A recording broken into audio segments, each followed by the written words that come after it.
কর্মবিরতিতে যাওয়ার সিদ্ধান্ত নেবে, তো সেটা কি অনগ্রহ্য না পরিবর্তিত হবে? আমরা যেটা বলেছিলাম সেটা হচ্ছে এইটা সুপ্রিম কোর্টের হিয়ারিং দেখে আমাদের সেফটি সিকিউরিটি সম্পর্ক এবং আমাদের আন্দোলনের যে বিচারের দাবি, সেই দাবির সম্পর্কে সুপ্রিম কোর্টে কি আলোচনা হচ্ছে সেটা শুনে আমরা ডিসিশন নিয়ে জানাবো। তাই আমাদেরকে ডিসিশন নিতে একটু সময় দিন আপনারা, আমরা ডিসিশন নিয়ে। শুনানির পর শুনানি চলছে, এখনো পর্যন্ত সাধারণ মানুষ যারা এই আন্দোলনে প্রচুর সংখ্যায় দাঁড়িয়েছিলেন প্রত্যেকে হয়তো একটু হতাশ হচ্ছে, কারণ এখনো পর্যন্ত সেইভাবে কোনো ফ্রুটফুল পজিটিভ রেজাল্ট কিছু পাওয়া যায়নি।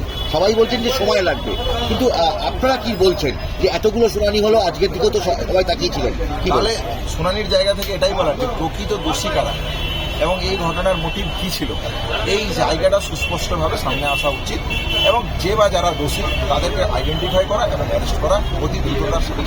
আদালত সব রকম পরিষেবা শুরু করবে, পরিষেবা তো আমরা শুরু করতেই পারি। তাহলে মহামান্য সুপ্রিম কোর্ট এটাও বলেছেন যে জুনিয়র ডাক্তার এবং রাজ্য প্রশাসনের মধ্যে একটা কনফিডেন্স বিল্ড আপ করার প্রচেষ্টা করতে হবে। তাহলে এই প্রচেষ্টার জায়গা থেকেই আমরা সেফটি সিকিউরিটির সঙ্গে সুনির্দিষ্ট রূপ বাস্তবায়িত করা হোক এই জায়গাটা দিয়েছিলাম। সুপ্রিম কোর্টে এটাও যেটুকু হেয়ারিংটা শুনলাম, পুরো রিপোর্টটা পেলে বিস্তারিত বলবো যে কাজের প্রোগ্রেস এখনো সেইভাবে হয়নি।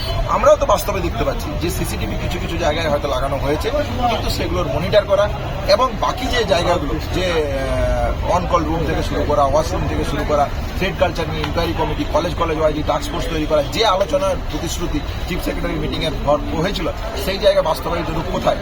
তাহলে সেই জায়গার বাস্তবায়িত রূপ কোর্টের অর্ডারটা দেখে আমরা আলোচনা। মুখ্য সচিব মুখ্যমন্ত্রীর সঙ্গে আমাদেরকে আলোচনা করতে দিতে হবে, আমাদের নিজেদের আলোচনাটা করি, নিজেদের সিদ্ধান্তটা জানাই, তারপর তো চিফ সেক্রেটারি আলোচনা আজই একদম ঠিক আছে। সিদ্ধান্ত কি আজই? সিদ্ধান্ত কি আজকের মধ্যে? সিদ্ধান্ত আজকেই